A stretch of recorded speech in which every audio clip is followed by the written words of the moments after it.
Hey everyone, we're going to talk today a little bit about bibliographies, and I've taken you directly to the reference section at the end of the Benjamin textbook. And this basically is an overview of bibliography entries, and it also tells you how to do other documentation models such as the idea of footnotes and endnotes. So this is a footnote endnote. We're not going to worry about that right now. We're going to concentrate on the bibliography entries. I also wanted to put up for you an actual finished bibliography as an example. So let's take a look at that. And let's see if we get that a little bit bigger for us to see. There are some do's and don'ts with the bibliography. Not all of you are going to go into manuscripts or the archives, either on campus or somewhere else. But for this particular one, the author did. And this is actually, full disclosure, part of my dissertation bibliography.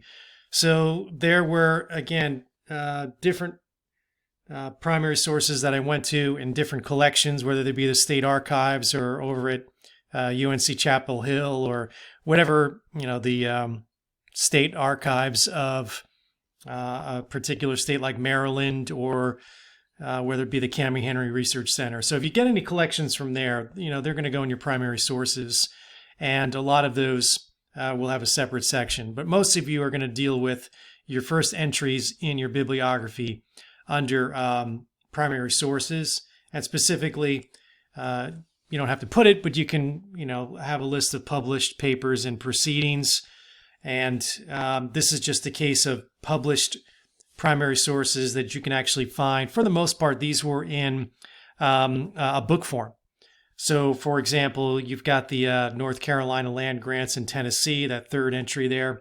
You've got all the information you need to put in there from the author, or more importantly, the actual editor, and all of the other, as much information as you can put in there as well.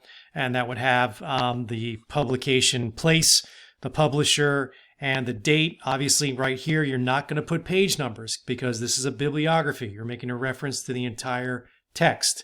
You put page numbers in footnotes and endnotes.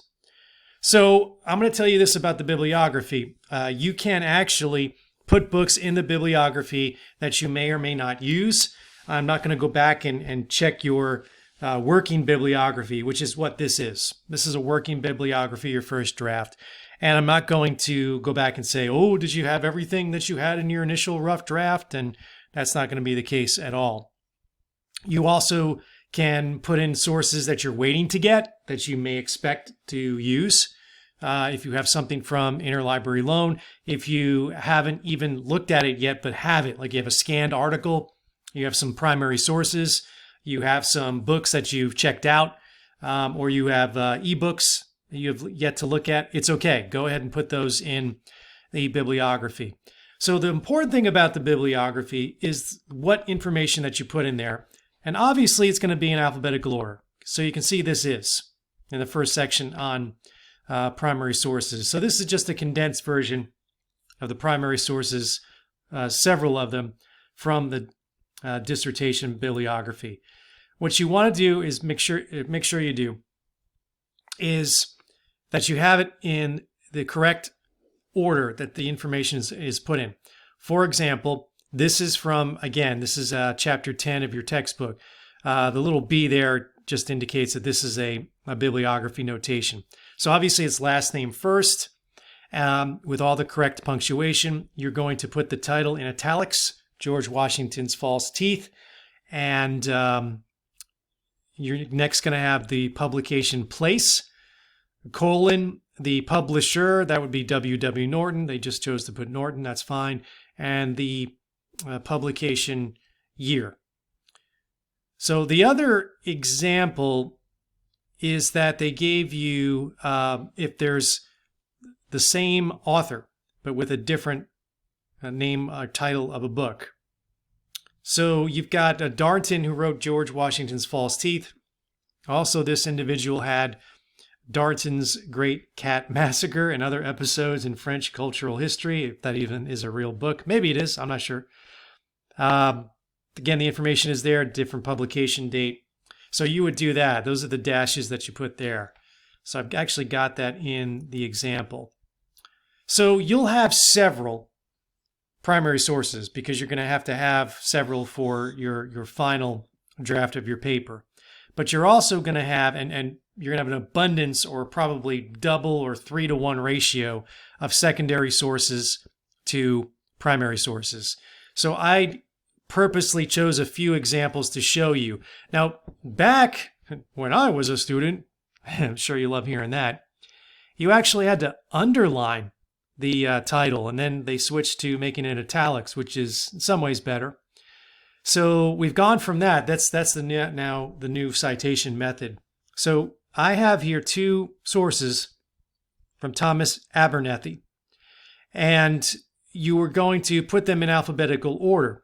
So From Frontier comes from before the South and the New Nation. You can see that the information is a little bit different as far as the publication place. If you noticed here with university, what I did here was put the actual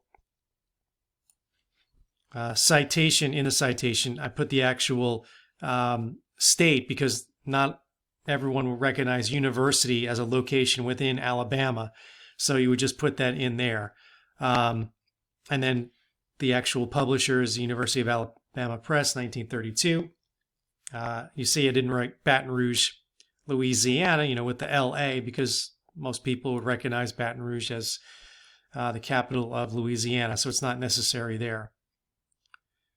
So you can see here, everything would be done in alphabetical order, last name first, until you get to the end. And again, this is just a sampling of the pages that were in the actual bibliography. You'll also have a section you can label periodicals or articles. And if you see here, it is still done with the method of alphabetically, last name first. But you can see here, these are journal articles. So the citation is done a little bit differently. So this would be an article, for example, Ash's, the second entry here, Ash's Rutherford's Expedition Against the Indians, 1776. That's the title of the article. The author is S.A. Ash. And it appears in the North Carolina booklet. That's the name of the journal. That's the print journal. Now you're then going to put a different amount of information. You're going to put, and as much as the journal gives you, it is volume 4, number 8, and the date there is in quotes. And then you're going to have the actual start and finish page numbers. So that's the correct way to do a periodical or journal article that you might get at JSTOR or another place.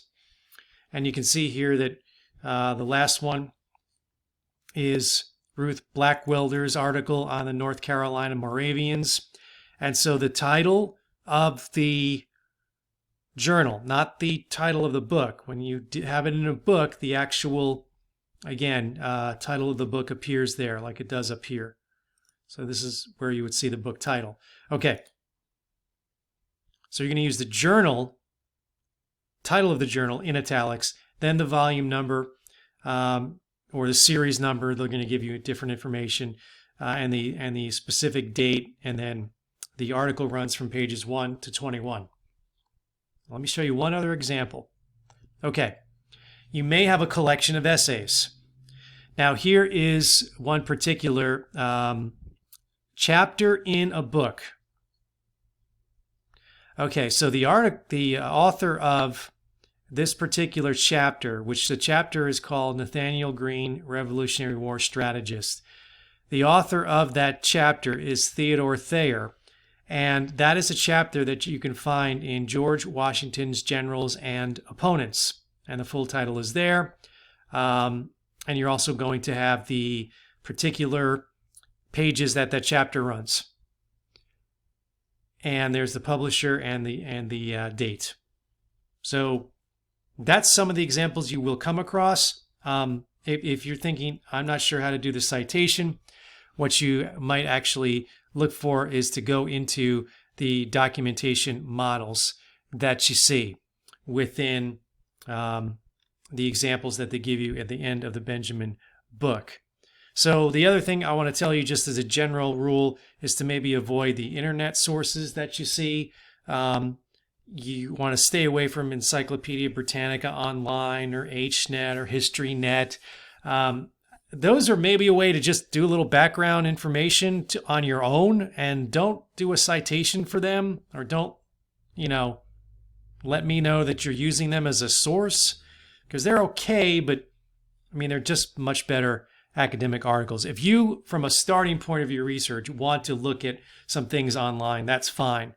But you really want to use acknowledged academic books and journals. So that basically is how you do the bibliography. And I wanted to show you an actual physical example so you would see how it looks on paper. So this will fluctuate. It will change as far as the draft that you turn in and then the draft that you complete. But you want to make sure that you get into the practice of documenting your work, that you put all of the right information in the right order. Because when you go and do a footnote from, let's pick a random book, John Alden's History of the American Revolution, you're going to do John Alden, not Alden John. You're going to put most of this information in, but you're obviously going to add a page number, because that is a footnote or an endnote. And I don't care which one you choose to do. One or the other is fine. But what order you put the information and how it appears within the paper as opposed to the end. You're going to do both. You're going to do footnote or endnote and a bibliography. That is completely up to you. So there you have what a finished bibliography would look like. And that's your next assignment that you need to complete.